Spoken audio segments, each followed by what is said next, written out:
Hello guys. So magla-lunch time na. Nagbaon ako ng kung anong pagkain na meron sa bahay kasi mahal nung bilihin. Kalahating order ngayon ng ulam is 50, isang order is 70. So kanin, baaw na siya pero okay lang. Kasi ang hirap ng pera ngayon. Kano lang yung 2,000 ngayon sa isang linggo mo, di pa sasapat. Imagine this, you have, for example, 2,500 a week. And then you will buy 5 kilos of rice. Oh, dalawa lang kayo, kasya yun. But then kung mag-i-exceed pa syempre ng 5 days, actually ang isang kilo is hindi sapat sa isang araw. 1.5 kilo para sa aming mag-partner. Ganun. So, ito, red egg, crack siya dahil ang egg ngayon sa market is nagre-range from 16 to 18 pesos. Ito, 11 pesos lang siya. So, ginrag ko na. Sabi ng asawa ko, wag daw kasi baka daw kung hindi kakainin ka agad, masira. Pero, kakainin naman eh. Okay lang.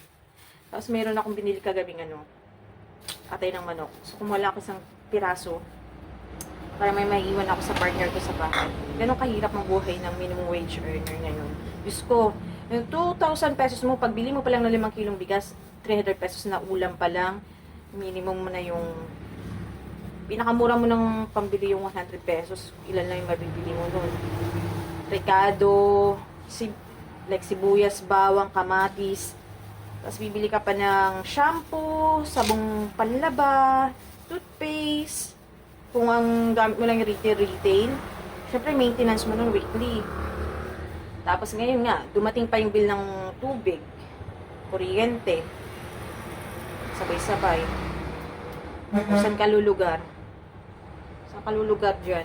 Tapos syempre, in-expect ng mga ibang kamag-anak mo, baka something may fight pa, paano may konti ka. Pero actually, wala talagang natitira. Walang excess money sa minimum wage earner na 500 pesos. Tinididak pa dun yung syempre yung SSS PhilHealth Pag-ibig ko. Walang mararating. Lalo solo ko lang na nagtatrabaho sa aming pag-partner. Sagot ko lahat ng expenses namin. Pamasahe mo sa araw-araw, pagbaba mo pa lang ng bundok. 20, 13 sa jeep, 13 pabalik, 25 pa akyat. See? Almost 100 pesos tama ba? 26 plus 45 66. Oh, see? Nasa 70 plus na. Kasi minsan kung wala namang nabiling makain na pwede mo mabaon sa bahay, mapipilit na kang bumili. Ang kanin ngayon 12, 15 sa takal. Hindi ka pa mabusog. So, ngayon ang baong ko, red egg, kamatis. Pala kung saan bumili mangga sa tapat, may nagbebenta ng nakahiwa na. Pero, yun na lang. Minsan natitempa ako mag soft drinks, pero hinahayaan ko na lang na mag-tempt yung utak ko. So, sobrang hirap ng buhay. So, yung gantong kalagayan ng mga Pilipino, what if may mamatay sa mga kamag-anak mo? Wala kang may iaambag, wala kang may tutulong, di ba? Pero kahirap ang buhay. Pag may nangailangan ng pagpa-hospital, wala kang may ambag. Kasi wala ka sobrang pera.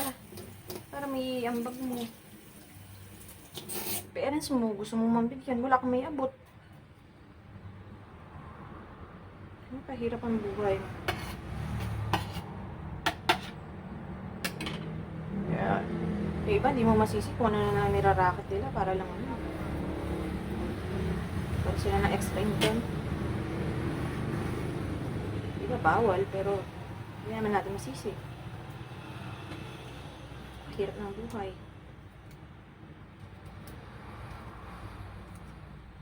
Nasa city kasi ako, lahat binibili dito. So, kung manuwi sa amin sa probinsya, wala naman ang mapapasukan na may minimum wage. Kasi nga, sa probinsya, kapag na-hire ka sa isang particular na trabaho, minamahal nila yun. So, parang sila na lang yung titrabaho doon for a long time. Wala ka rin puhunan, wala rin. Kaya nga, kung sakasakali nga lang sana may mahiraman ng puhunan, may negosyo na lang ako.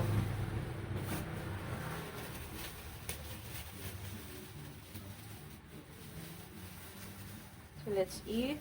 Pansit. So, ito na muna yung kalat ko. Hindi na siya i-dispose. Isang kamatis lang hiniwa ko. Yung isa hindi ko pa na hiniwa kasi baka hindi ko din naman mauubos. So, see, this is my meal. This is my lunch food for today.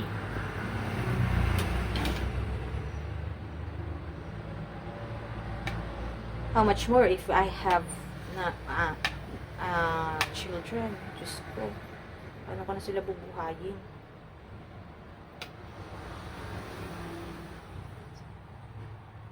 So, kain tayo.